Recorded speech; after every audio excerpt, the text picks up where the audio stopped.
is how we end up. Shades of blue and gray.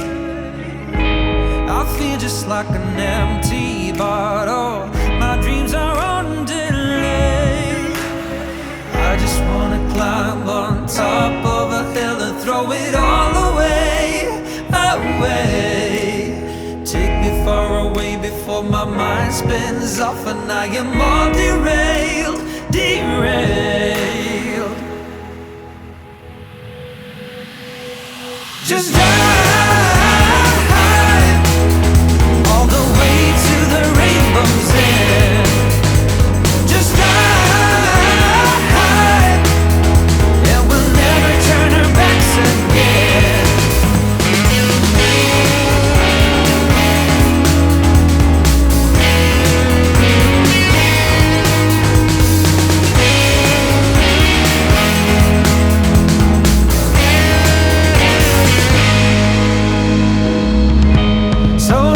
How we end up.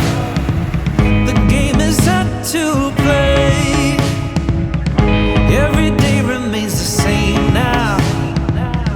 One decision we obey. I just wanna climb on top of a hill and throw it all away, away. Take me far away before my mind spins off and I am all derailed, derailed. Just drive all the way to the rainbow's end. Just drive, and we'll never turn our backs again.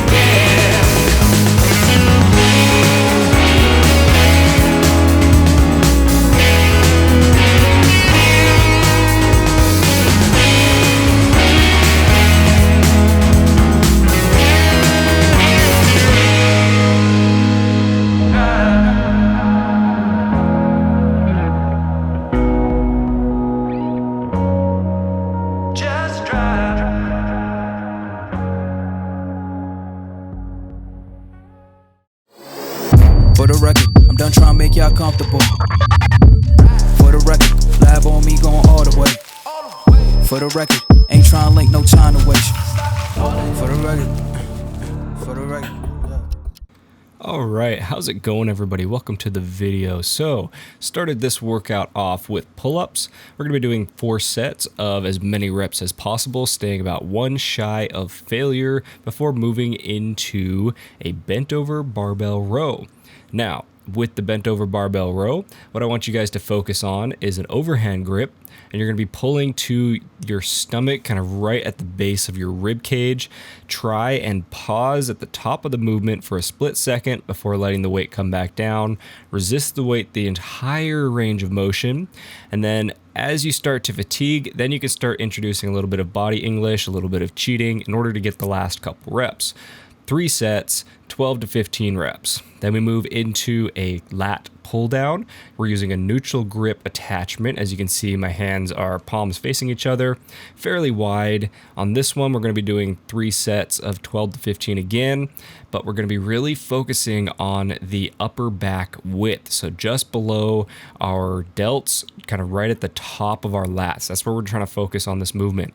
Really focus on that squeeze and contraction. Then we move into the next exercise, and this is going to be a little bit different. We're going to be using a V-bar or a close grip attachment, and I'm actually kneeling on the ground so that I can get a full extended range of motion. And with this isn't slowed down. This is actually real time. So we're going to be doing what I like to call a triple nickel. It's going to be 5 sets, 5-second negative, 5-second positive, and a 5-second pause. So it's actually 4 5s instead of 3, but I like to call it a triple nickel. It's an old engineering thing from back in school. Anyway, let me know if any of you guys get that. If not, don't worry about it. But let's see. So we're going to do 5 sets, 5 reps. And with this, you can see I'm actually going through and doing a 5-second on the concentric, then a 5-second pause, and then a 5-second eccentric portion of the movement.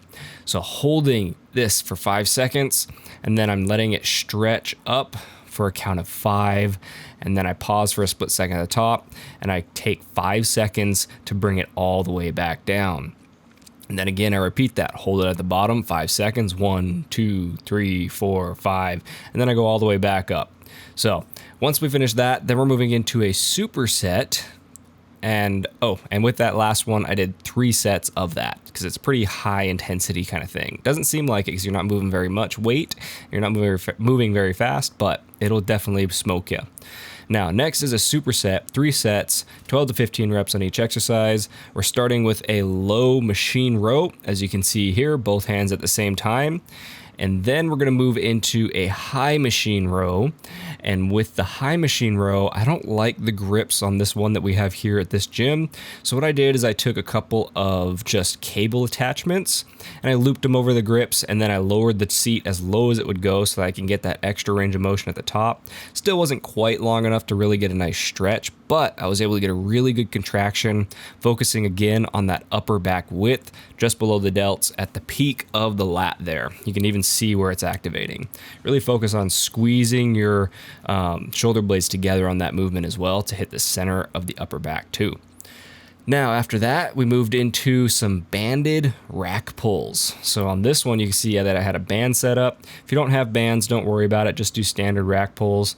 But with this, as we've done before, big key is to focus on the bar position. Make sure that it starts at about 1 inch to 2 inches just below your knee so that you're working on the top portion of a deadlift essentially.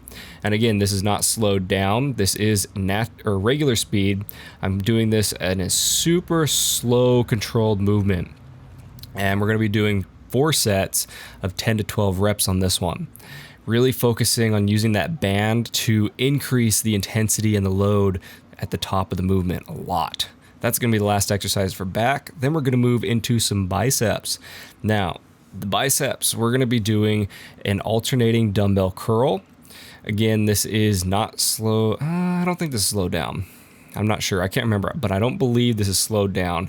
We're focusing on very slow negatives. And with this one, we're just going to be doing around 8 to 10 reps per arm. Again, focusing on keeping our elbows at our side. We're not going to let them come in front of our torso. We want to keep them isolated at our side so that we really focus on hitting those biceps. And then we're going to also focus on supinating. Supinating?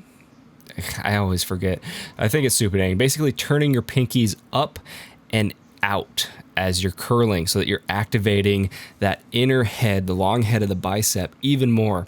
As I've done before, sit here while you're sitting here watching this, just try taking your wrist and taking your bicep and turn your wrist in and turn your wrist out.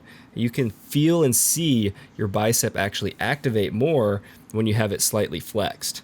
So flex your bicep a little bit and then turn your wrist in, turn your wrist out, and you can see what I'm talking about.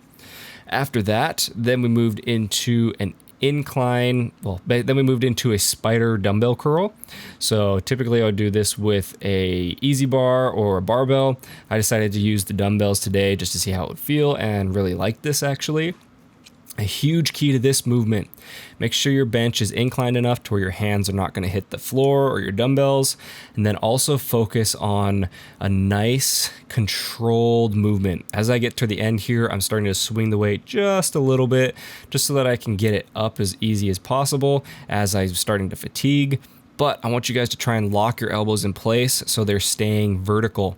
And then you're going to go through and do around 8 to 12 reps. As you hit failure, you can start using a little bit of momentum, but try to avoid as much momentum as possible. 4 sets there. Then we moved into a superset, and I'm using the fat grips on a pre-weighted barbell, doing as many reps as I can, and then I'm moving into a drag curl. So big key with the drag curl, this is something that we haven't done before, is you're going to basically be leaning forward a little bit, and then instead of doing a standard curl, you're actually going to pinch your elbows and pull them back in order to move the weight up, essentially dragging the bar along your torso. That's why it's called a drag curl.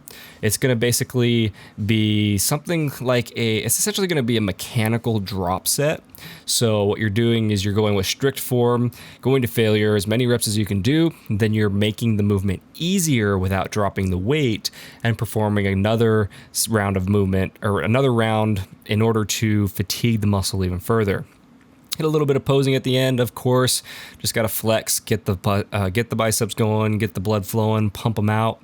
And that's going to be the video for today. So I hope you guys enjoyed the video. As always, don't forget to smash that like button, subscribe, and I will see you in the next one. Bye. For the record, I'm done trying to make y'all comfortable. For the record, lab on me going all the way. For the record, ain't trying to link, no time to waste. For the record, yeah. For the record.